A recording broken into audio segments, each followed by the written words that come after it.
Hello students, a very good morning to all of you. In today's video lecture, we are discussing about preparation of audit program, यानी कि किस तरीके से construction होता है audit program का. As we know that कि an audit program is a written scheme prepared by the auditor, distribute the work to be followed during audit. ठीक है. So the preparation of such program involves only three things. ठीक है.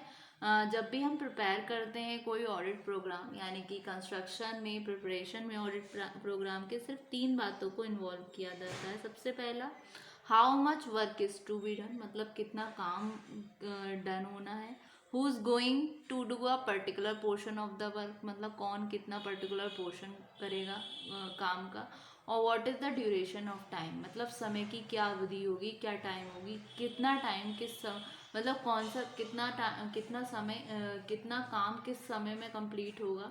ठीक है. तो इस तरीके से ऑडिट प्रोग्राम इंश्योर करता है एक कंप्लीट ग्रिप ऑडिटर का ओवर हिज स्टाफ. ठीक है. तो सबसे पहला पॉइंट क्या आता है, how much work is to be done. फिर दूसरा, who is going to do a particular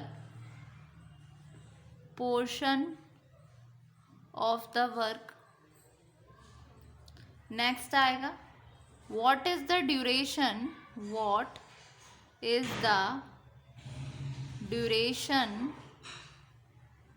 of time by which the work is to be finished. ठीक है. तो ये क्या कर रहा है, पूरी तरीके से ऑडिट प्रोग्राम इंश्योर कर रहा है एक कंप्लीट ग्रिप ऑडिटर की ओवर हिज स्टाफ. ठीक है. So the audit programme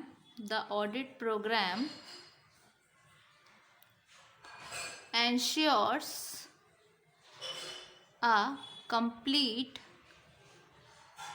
grip of the auditor over his staff.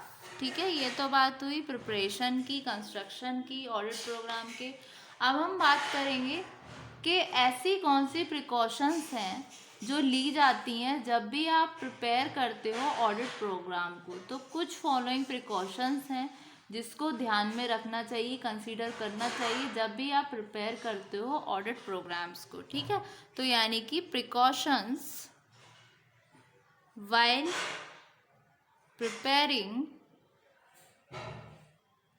Audit programme. तो कुछ फॉलोइंग आपकी प्रिपरेशंस होंगी, प्रिकॉशंस होंगी जो हम लेते हैं, जिनको हम कंसीडर करते हैं जब भी प्रिपेयर करते हैं ऑडिट प्रोग्राम को. तो उनको हम पॉइंट्स के थ्रू डिस्कस करेंगे. सबसे पहला क्या आएगा, प्रोग्राम आपका इलास्टिक होना चाहिए, जिससे कि इलास्टिक यानी कि लोचदार होना चाहिए, जिससे कि जो असेंशियल मॉडिफिकेशन है वो इंट्रोड्यूस किया जा सके अगर इसकी ज़रूरत हुई तो. ठीक है. तो सबसे पहला पॉइंट आ गया, programme must be elastic so that essential modification may be conducted if needed. ठीक है.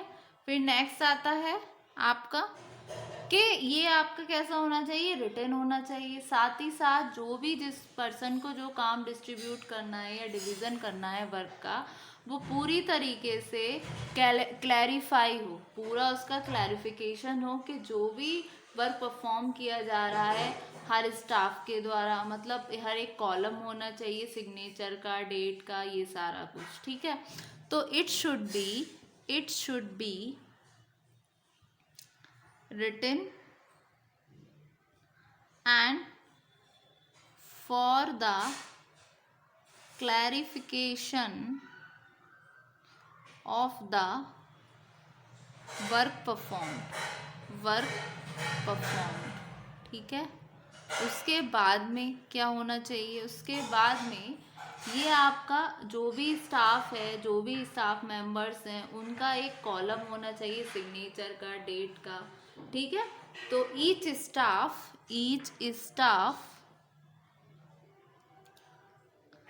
there should be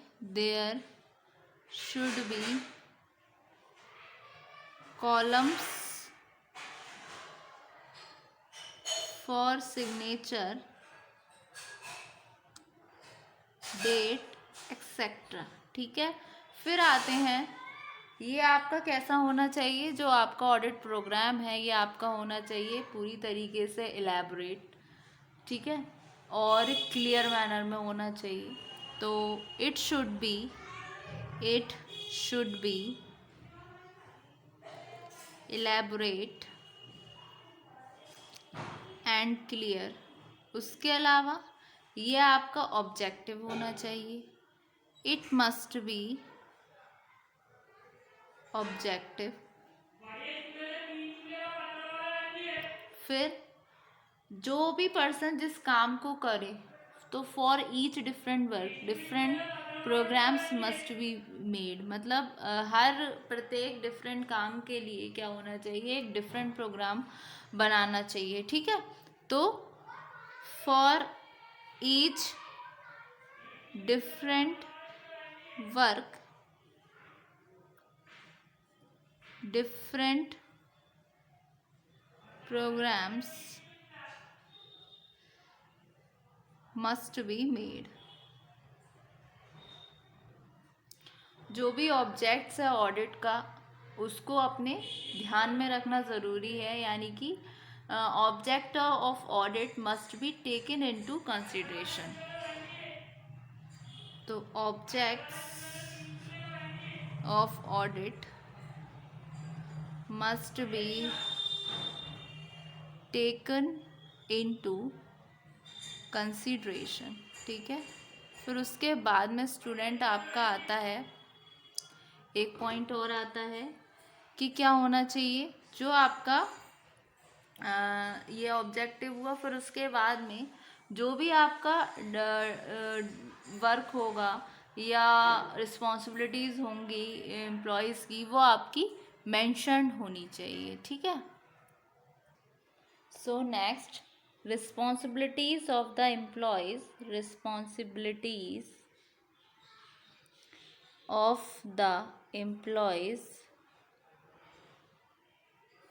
must be mentioned it, ठीक है। फिर उसके बाद में ये आपका प्रिपेयर्ड होना चाहिए ऑडिटर के द्वारा, ठीक है। तो next, it should be prepared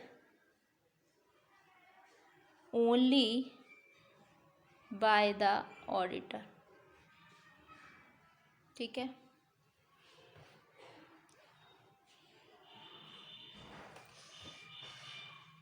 फिर उसके बाद में नेक्स्ट पॉइंट क्या होना चाहिए कि लिस्ट जो होती है वेरियस बुक्स ऑफ अकाउंट्स की, वो मेंटेन होनी चाहिए बिजनेस फर्म के द्वारा, वही कलेक्टेड होनी चाहिए। तो नेक्स्ट आ जाता है आपका list of various books of accounts maintained by the business firm must be collected. और उसके अलावा ऑब्टेनिंग होनी चाहिए लिस्ट ऑफ ऑफिशियल्स, उनके राइट्स, उनकी ड्यूटीज़ एंड लाइबिलिटीज़, ठीक है। तो next, obtaining the list of officials, their rights, duties and liabilities, ठीक है। फिर नेक्स्ट आता है, एक केयरफुल स्टडी होनी चाहिए इंटरनल कंट्रोल सिस्टम की। तो careful study of internal control system। ठीक है ना।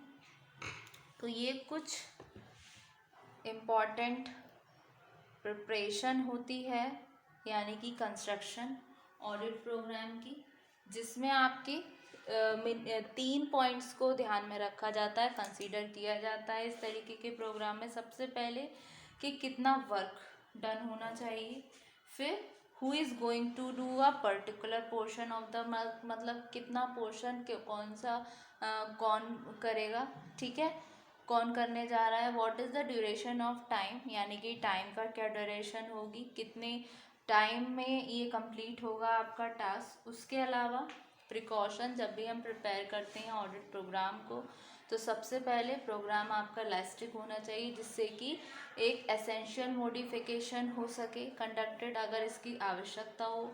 दूसरा, ये रिटन होना चाहिए, क्लैरिफिकेशन होना चाहिए, वर्क जो भी हम परफॉर्म कर रहे हैं उसमें क्लैरिफिकेशन होनी चाहिए। हर स्टाफ के लिए कॉलम होने चाहिए सिग्नेचर के।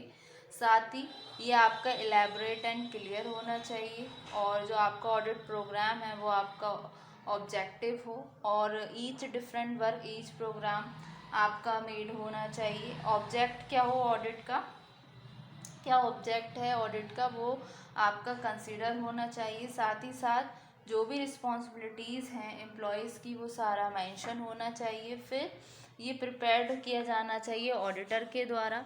और क्या लिस्ट होंगी वेरियस बुक्स की, अकाउंट्स के, और जो भी मेंटेन किया जा रही है बिजनेस फर्म के द्वारा, वो आपका कलेक्टेड होना चाहिए। साथ में ऑब्टेन होनी चाहिए लिस्ट ऑफ ऑफिशियल्स, उनके राइट्स, उनके ड्यूटीज़, इवन उनके लाइबिलिटीज़ भी। फिर एक केयरफुल स्टडी होनी चाहिए इंटरनल कंट्रोल सिस्टम की। ठीक है, तो ये कुछ प्रिपरेशन है ऑफ ऑडिट प्रोग्राम और ये precautions while preparing audit programme. ठीक है, होप सो स्टूडेंट आज के वीडियो लेक्चर में आपको इतना समझ आया। Thank you so much. इसको आप नोट डाउन कर लीजिए।